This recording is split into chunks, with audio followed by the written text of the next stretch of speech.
What's up, everybody? We are here with my good friend and fellow HSA member, Josh Barber, out of Utah.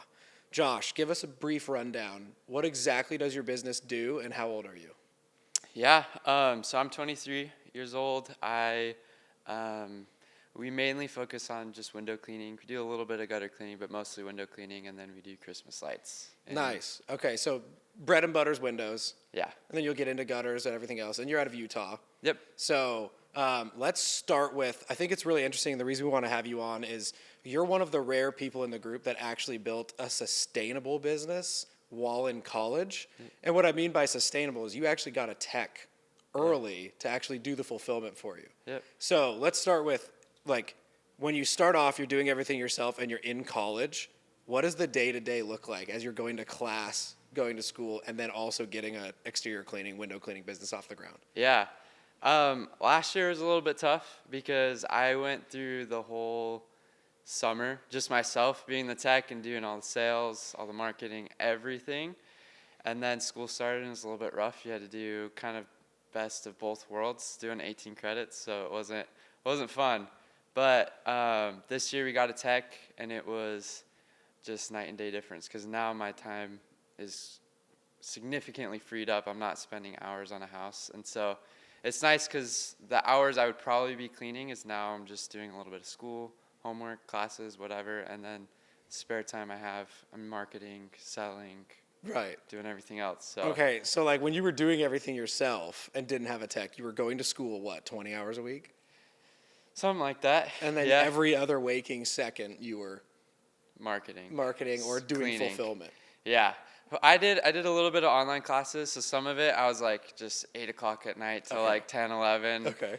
Just put in the grind, morning Okay. to night. Yeah, and I know your numbers, but for everybody listening, I think it's really good. We're super transparent on here. We like to just like give everybody exactly what's going on. Yeah. So when you were doing it alone, what were you doing in like top line sales a month? And remember, for everybody listening, he's doing this while being a full-time student. Yeah.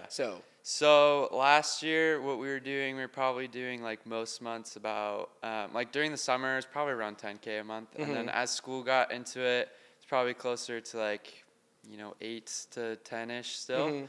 But now we have a tech, significantly freed up time. We're doing about 12 to 15K a month now. Okay, yeah, and what are you taking home on that? And keep in mind, you're not cleaning the windows yourself. So what are you taking home on that while having someone else clean the windows? Probably about 50 to 60% margins. So. Nice, while in school. While in school, so it's better than a minimum wage. I think my minimum wage job, I was working at a bank down the road. It's getting like $350 a week, and I was working, full-time, or not full-time. I was working like 8-hour days, Monday, Wednesday, Friday. And I have more time than that. And you're making $350 a week. $350 a week. So now I make that in a job. Yeah, dude, that's crazy. And I think it's really cool too. So you're out of Utah, and you've, like, first of all, at the age you are, it's insane. But you've also, while paying through school, accumulated some real estate. Yeah. Yep. Talk to me about that. What's the strategy there? That's very Utah. That's very Utah entrepreneur of you.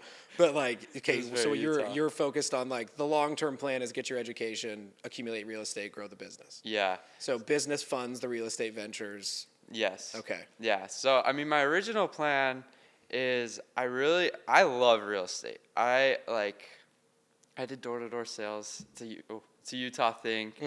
There's some Arizona things. It's Arizona too. It's seeping in, but Utah is like everybody's done it, and every sales company talks about it, and I just love the idea of it, of just like having that rental income coming in. I bought one. I was just addicted, and so I've just been doing that, and that's why I started the business, is because I was like, I just want to fund getting more of these.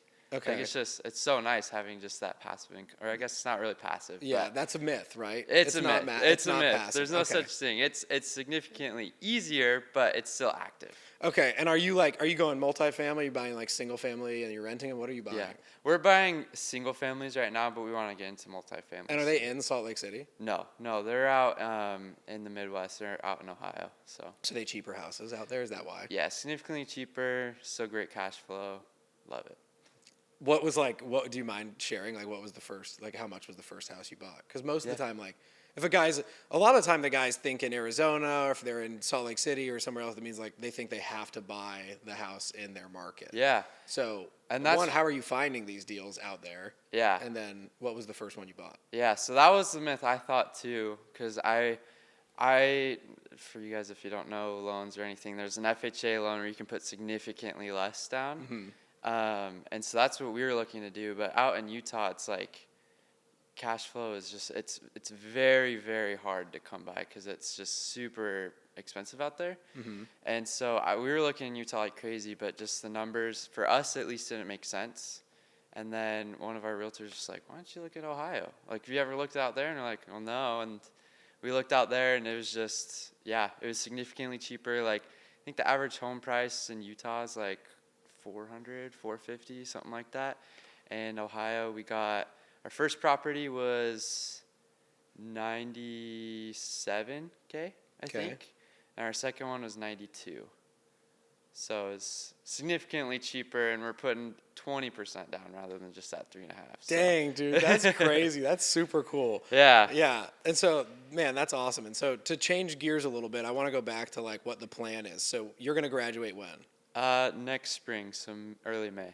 Okay, 26. so early May of 26. Yeah. Is the plan then like, so right now for easy math, like while you're a student, which is already you have half of your time taken away from compared to everybody else. While you're a student, you're probably netting somewhere between like conservatively $75K a year to $100K a year while a student. Is that fair to say based on the profit numbers of the monthly? Probably, yeah.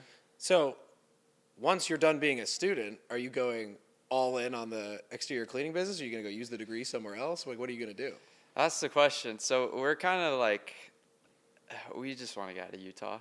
Oh, okay. Yeah, we don't like. I'm from Arizona, so I Okay. love Arizona. My Yeah. wife's from Idaho, and we're just kind of like, do we want to stay here? Do we want to go somewhere else? So I mean, right now my plan is to just grow it as much as I can, and if I want to, sell it and then use that to like start something else somewhere else, or just keep it if it's going well, make another branch somewhere else. We're not 100% sure what we want to do. We just know we think we want to get out of Utah, but. Okay, interesting. So, yeah, so if you did stay in Utah, do you think once you have the 20 hours that's kind of being taken away from education, you would just go get another tech and just go super aggressive and just double up pretty quick? Why not? Yeah. Right? Okay, cool. So do you feel like now, because you've developed, like it's very easy for you, like you've developed a set of skills in the last year and a half to just like, you could go plop yourself in any market and get a window cleaning business off the ground? Yeah. So you're like talking to your wife, you're like, all right, it's doing good, it's cash flowing, whatever, but I could go build this in 2 months in another market.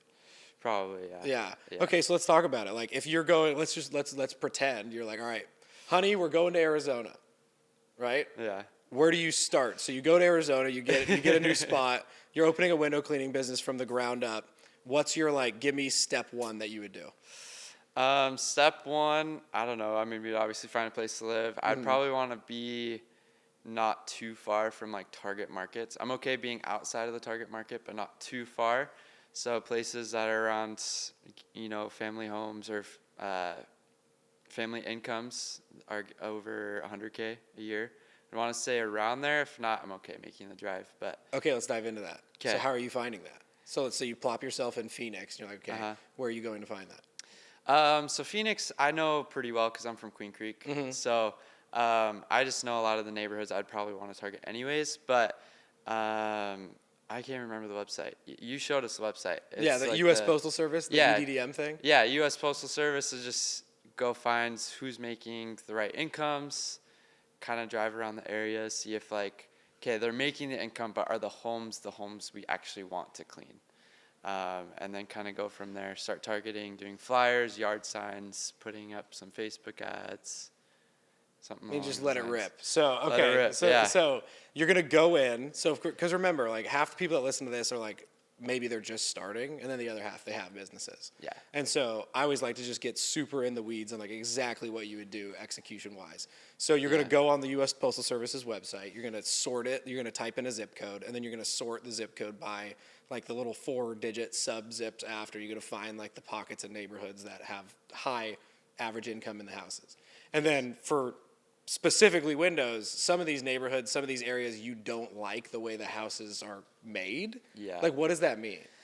Like, it's like they have a bunch, it's like old houses with like the multi-pane windows that are a nightmare to clean, or like, what does that mean? Yeah, French panes are a nightmare. Sometimes I'll do two things with French panes. I'll either price it super high, so it's like, I don't want to do this, so hopefully they say no, but if they say yes, it's like, it's a good high ticket. But Okay. And just for everybody listening, a French pane is like, if it's a big window and there's no little pieces of wood breaking it into like little windows, a French pane would be the things where like you have this big window and then it's like these wood slats that make it like essentially 4 to 8 little windows. Yeah, the frame comes onto the window and it's sometimes a pain to clean, especially if it's wood and not like aluminum or vinyl or something. Okay. Wood is a lot harder, but yeah, I mean, I'd look for things like that. I mean, if they have French panes, it's not going to turn me away necessarily. There's just some homes where you can tell like they have the high income, but they're just older homes. You can tell they're not. It's going to be very time consuming to clean. And then just, I guess in Utah it's more of an issue than Arizona would be, but I guess Arizona too. But some of the mountain homes, they're like, sometimes you look at the front and it's like a 1, maybe 2 story, and then you look in the back and it's like 3, 4 stories. And it's like, I don't really want to clean 4 stories. That's a little bit nerve-wracking to get up on that ladder. Got it. Yeah. Okay. Got it. So yeah, I see what you're saying. It's built into the side of a mountain, the front, and like in the back, you're like using a water-fed pole to get up, to like, or even attempting to ladder. Yeah. No, I got that. Okay, interesting. So you're like, if you're looking at a new market, you want to go high income and like probably newer build areas. Yeah. Because newer builds are gonna have more of the modern look, probably less French pane. Is that fair to say? Yeah. For the most part, yeah. Cool. So then if you go out and you get plopped there and let's just do the exercise. I give you $10,000, $5,000 to start. So let's say you have $5,000 of marketing budget in a new market. Okay. How many yard signs are you buying? What else is the strategy? So let's start with yard signs. So that's strictly just marketing, right? Yeah. Okay. Let's assume you have, the $400 or $500 worth of equipment. Yeah, all the equipment, everything, just marketing. Okay. I mean, first things I'd buy is probably yard signs. I'd probably do, I don't know, 250 of them. Okay. What are you putting on the yard signs? Just generic window cleaning, phone number. That's all you need. Okay. So window cleaning in big bold letters, phone number on the bottom. Yeah. Okay. Yeah. I'd buy 250 of those. I don't know how much that'd be, like about $1,000. $1,000, yeah. With $4 a sign with stakes is probably fair. Yeah. With shipping and everything, let's just call it $4 a sign. Yeah, probably $1,000. Yeah. Okay. So, $1,000 going there. I love flyer strategies right now. So I'd probably buy 10,000 of those. Okay. How much are you getting flyers for? Like 8 cents a flyer, maybe even less. Something like that. I just bought another 10,000, and it was like $500. Okay. So whatever that is, like 5 cents. Is that 5 cents? So we'll fact check it. I don't know. Something like that. Fact check it. Put in bold letters on the bottom. Something like that. Okay. All right. So you're buying the flyers. Yeah. And then let's talk about execution of the flyers. Where are you putting the flyers? Where are you how are you putting out a day? What are you doing with them? Yeah. So right now our flyer strategy is we buy 10,000 a month, and I try and do about like 1,200 to 2,500 in a week. I just have a Segway, so I go around, put it on door to door. And then front of it is just, it's basic. It's our name, number, picture of my wife, me, our little puppy, and then a QR code to our CRM, so they can just fill out a request form right there. The back of it, I have an offer, and I write in the price of the home, and then I also put in an expiration date for that price of the home. Smart. So I typically do it about 7 to 10 days out, depending on kind of what the schedule looks like in that area. If I know I'm going to be, for example, like in Utah, we're in like Provo a lot. Mm-hmm. So like if I know I'm not going to be in Provo, like end of next week, I'm going to put the last day we're in Provo. Or if we just don't have anything for the week, I'll probably put out 7 to 10 days. So yeah, and so there's so much sauce on the flyer. So let's start with the front, right? Yeah. Like you say, you put a picture of you and your wife and your dog. Yeah. On the flyer. I think that's a part where a lot of guys miss on print marketing. Oh yeah. Is like, so you do that because it's like the subconscious trust builder almost. Yeah. It's like, it's not just the generic company flyer. It's like, it looks very family owned. Yeah. Very like kind of authentic, genuine. Yeah. And then on the back, you're putting an expiration date for the discount you have on the flyer. Yep.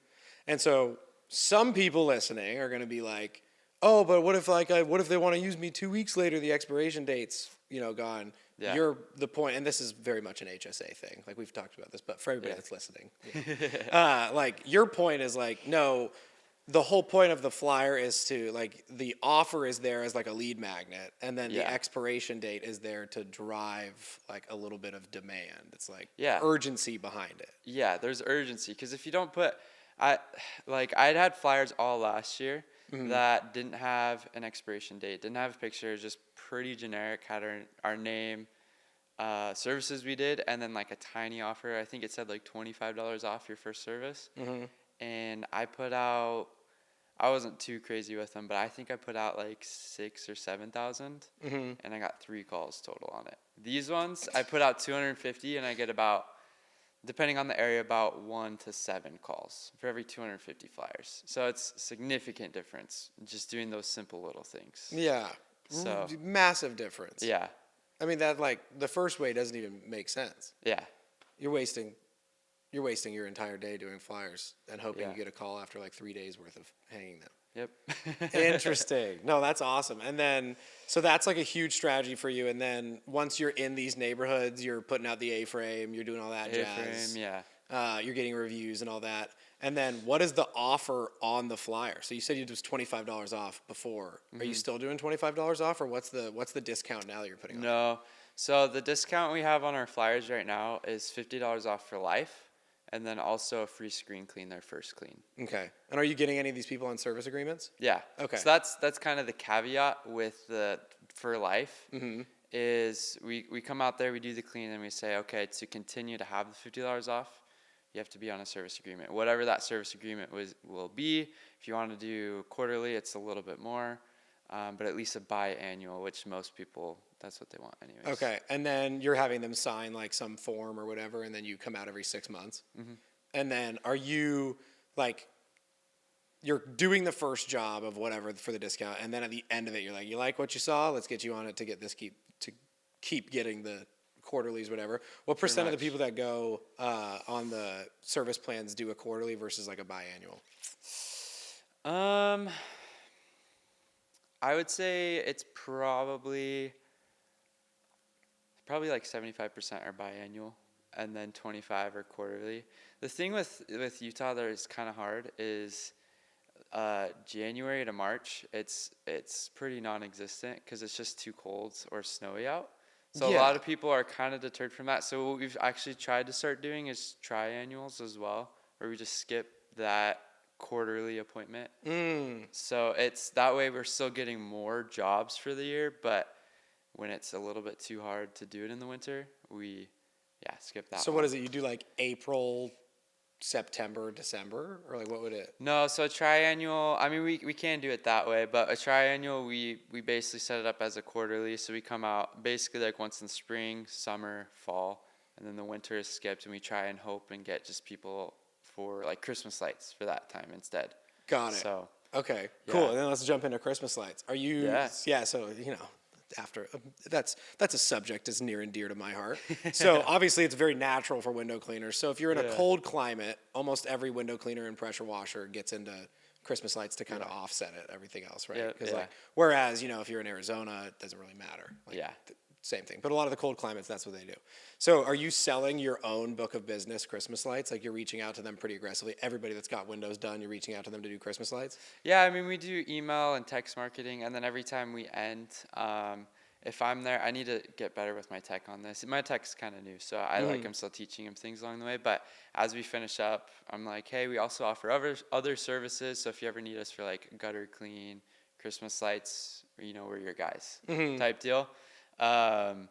And so yeah, we're basically just doing text and email marketing back to them, and yeah, we got a couple people from last year to do it. So Nice. And then this year you'll get a lot more because you have an entire full year of window cleans that you Yeah. can now market to. Oh yeah. Yeah. And yeah, we just need to be more aggressive. I should have been more aggressive last year.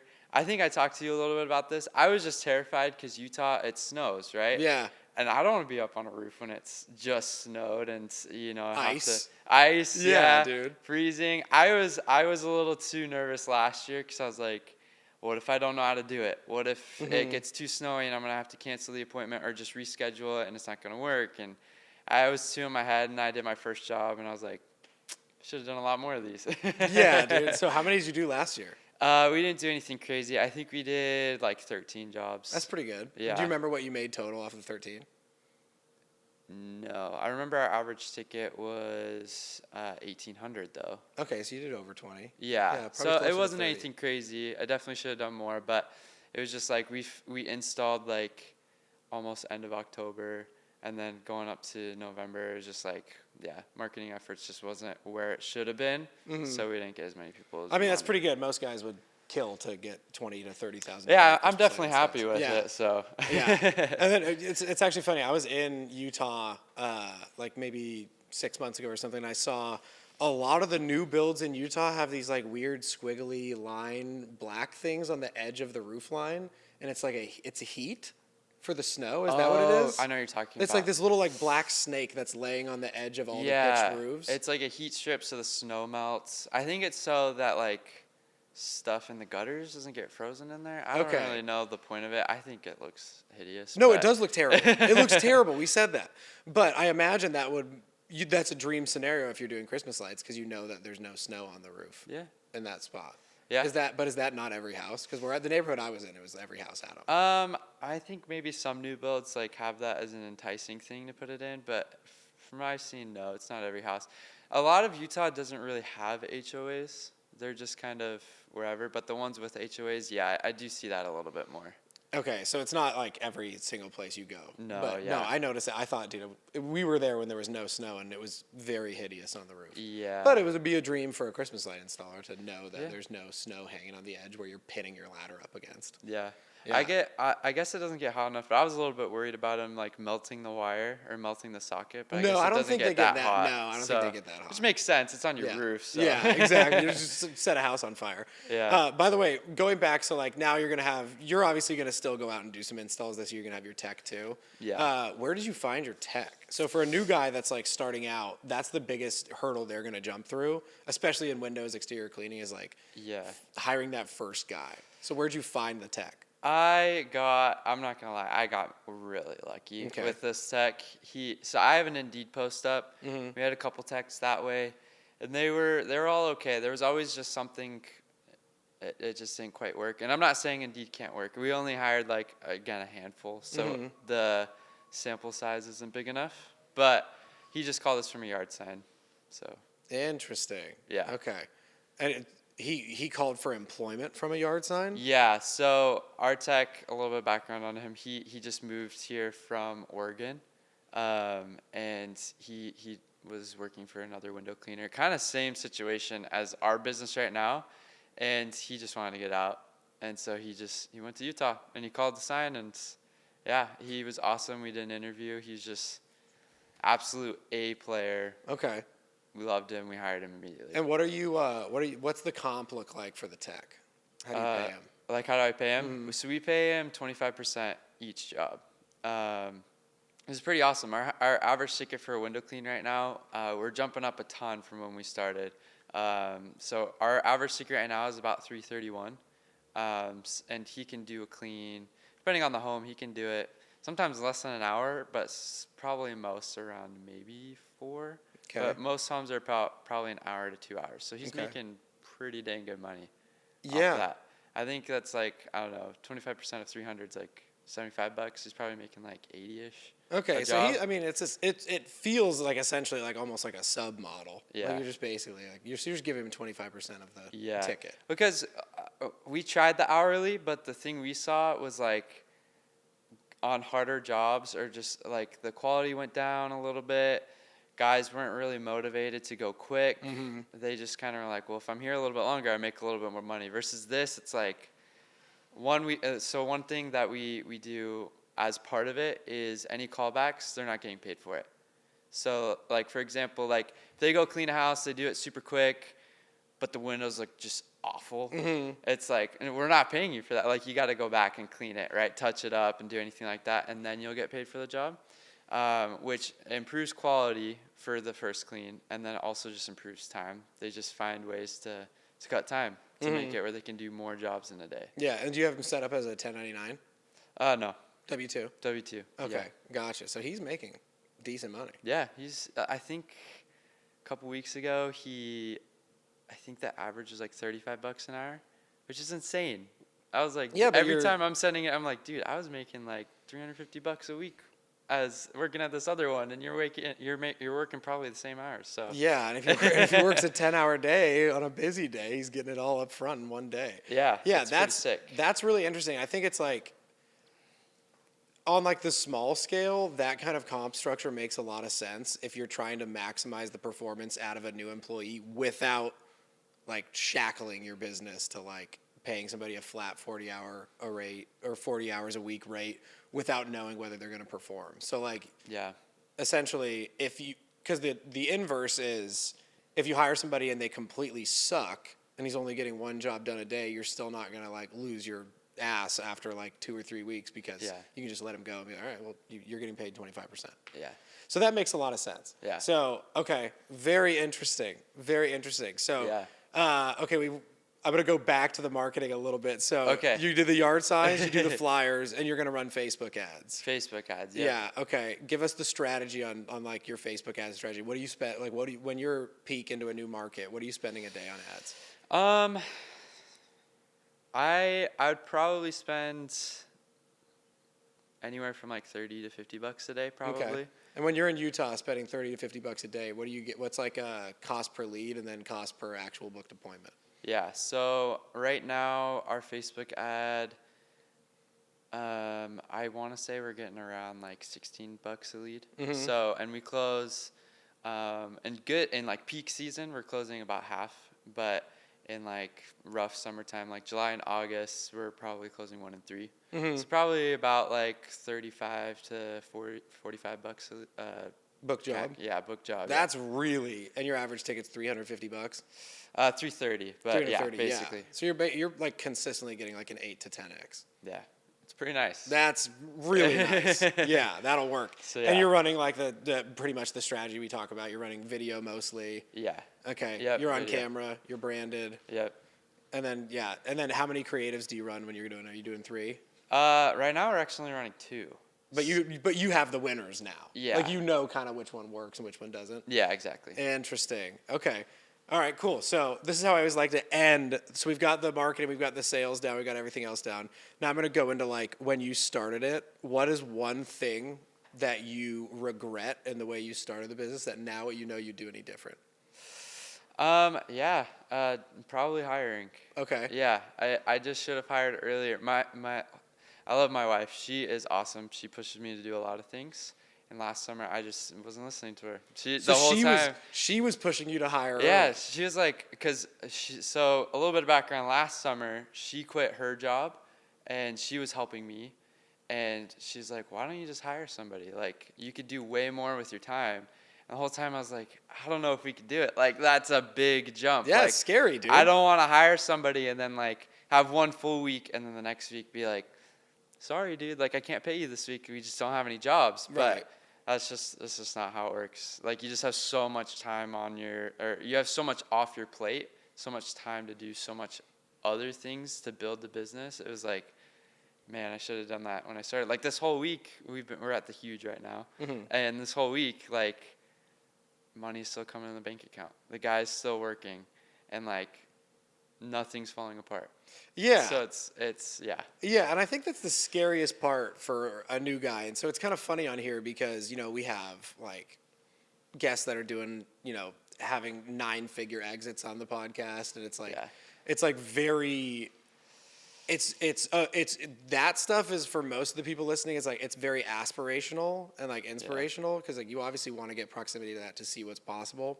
Then I think it's really cool to talk to guys that are like young, getting it done, and like this is like the reality of it is like a lot of guys are like terrified to hire their first employee, whatever else. But most of the time, like if you do the basic math, it's like if you're cleaning windows or doing whatever trade you're doing for 40 to 50 hours a week, you're going to be really bad at marketing and sales. Or if you're doing a lot of marketing and sales, you're going to be really bad at fulfillment.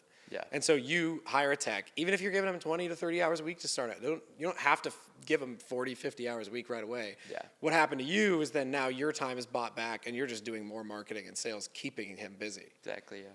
And then when you're not a student, you're going to keep going and probably have even more time to do that and probably have multiple techs. Probably. Interesting. Okay. And then what's something you think you did right early on that you're like, I nailed that early? And when you look back, you're like, okay, that was one thing I've seen other people do wrong or something like that you like feel like you nailed early. Yeah. Not a plug at all to everybody watching, but definitely getting into your program. That's good. Yeah. That's good. I don't know if you remember my numbers when I first started. I didn't really go all in on the business, but we technically started in 2023.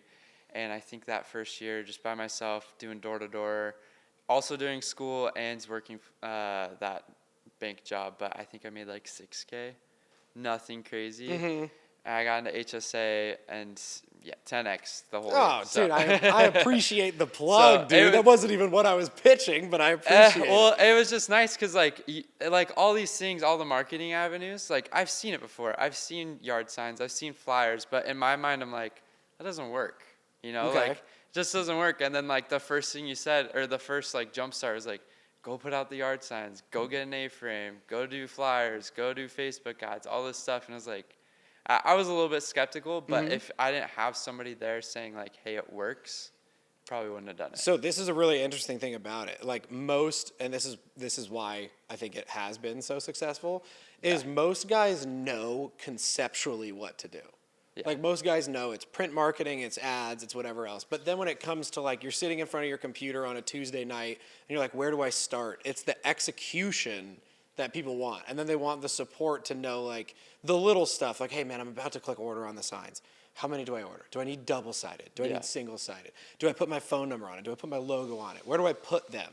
And it's so it's one thing to say conceptually do yard signs. It's another thing to say, this is where to order them. This is how many to get. This is what to put on them. This is where to put them out. This is where to not put them out. Yeah. This is what time of the week to put them out. All of that stuff. Yeah, exactly. That's been a common trend. So I appreciate you saying that. Yeah. That's been pretty cool. So, okay. So now you're going to graduate. You think you're going to move to a new market. Do you have any interest in getting into a different trade if you go into a new market? Or do you think windows are it? I don't know. I've thought about other trades. So what I love about window cleaning is it is low ticket, but it's recurring. Yes. Once you clean somebody's house, for the most part, they're probably going to call you back. Or you just put them into your list of people to text and email, and you market them back, and they're going to like you back, especially if you did a good job. Why would they not, right? That saves them the hassle of doing something else. I do like the high ticket stuff. I really like Christmas lights for that. Christmas lights gives you the taste. Once you start getting 4-figure contracts, you're like, oh. Yeah. Oh. I was I think our highest ticket, we did a job last year just under 4K. It was $3,800. I was like, that was nice. Dude, yeah. It's that's 12 window cleanings. Yeah, exactly. Yeah. And it's wow, that's almost what you can do in a week, just solo as a window clean in one afternoon. Yeah. So, yeah, that's always the battle. Once you start getting better at running a business, you start to evaluate other businesses, and you get this little kind of the Matrix woman in the red dress thing where you start getting distracted. Oh, maybe I add this service, or maybe I do this, whatever. Yeah. But most of the time, I feel if you look at the businesses that explode, they focus on the same thing. Yeah. And the same basic services. Yeah. And then they just keep doing it and keep doing it and keep doing it, and they just get better at basis just off of just natural chops at the tree. Yeah. And so even for us, it's we're doing Christmas lights. It's I only have 2 months to make money. But if you look at one of the exercises we do in Home Service Accelerator too is we show my Christmas light companies how much of our percentage of our work came from paid ads versus organic year by year. And it was first year was 95%, second year was in the 80s, third year was 70 something percent came from paid. Fourth year was 50 something percent came from paid ads, and the fifth year 45% came from paid.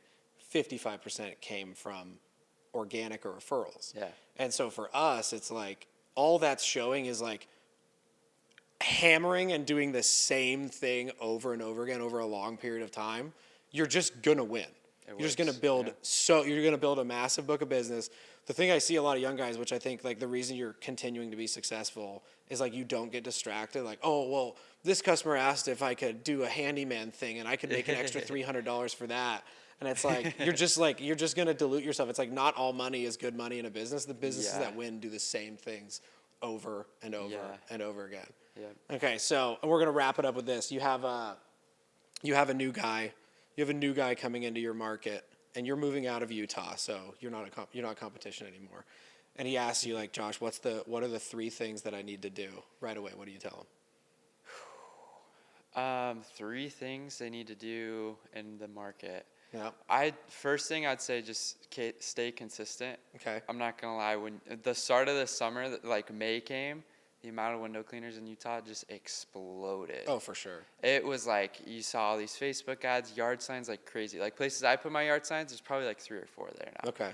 Insane. But you just gotta stay consistent. Now, all those window cleaners, like they're not there anymore. Like you go on Facebook Marketplace and you just see like all of the purification water systems, the deionized water systems, they're all for sale. So it's like it's definitely a hard game to get into, but if you stay consistent, it's well worth it. It's actually interesting. It's an easy game to get into. It's a hard game to win at. Yeah. With all the competition. I think there's a lot of good information on social media these days that say it's super easy. It is to a certain point, but it's definitely not easy to keep quality, to keep consistency with customers. Sure. And so just stay consistent, keep the quality up, and you'll continue to like have word of mouth referrals grow. Yeah. Continue to have like good marketing for your business, because there's a such thing as bad marketing. Oh, for sure. Right?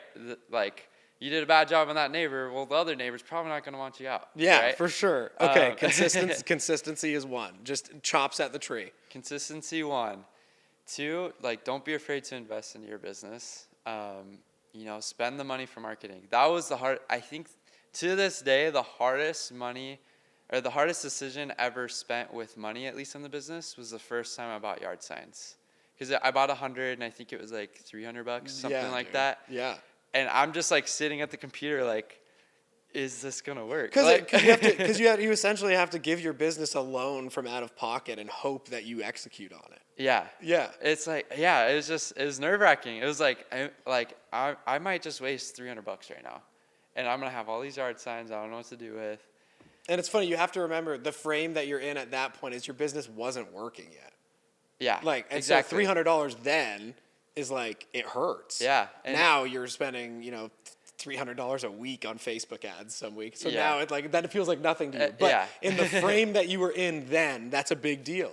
Yeah. And so for a new guy, that's a big deal. If a guy has an existing business now and they hear that, they're like, $300, I spend that in a day on advertising. Exactly, yeah. But it's the frame that you were in at that moment. Yeah, it's just the state of mind you're in, So it's definitely something you got to hurdle over. And then 3rd, I guess, this is kind of going to investment too, but just make sure you got the right equipment. Mm-hmm. It took me so long to clean a job because I got the cheapest stuff, right? I got the cheapest squeegee. The mop doesn't really matter, but I still got the cheapest mop. I had the Home Depot bucket. I had the Home Depot microfiber cloths, right? Yeah. And that's not a bad place to start, just to say. Like, that's where I think pretty much every window cleaner starts. Mm-hmm.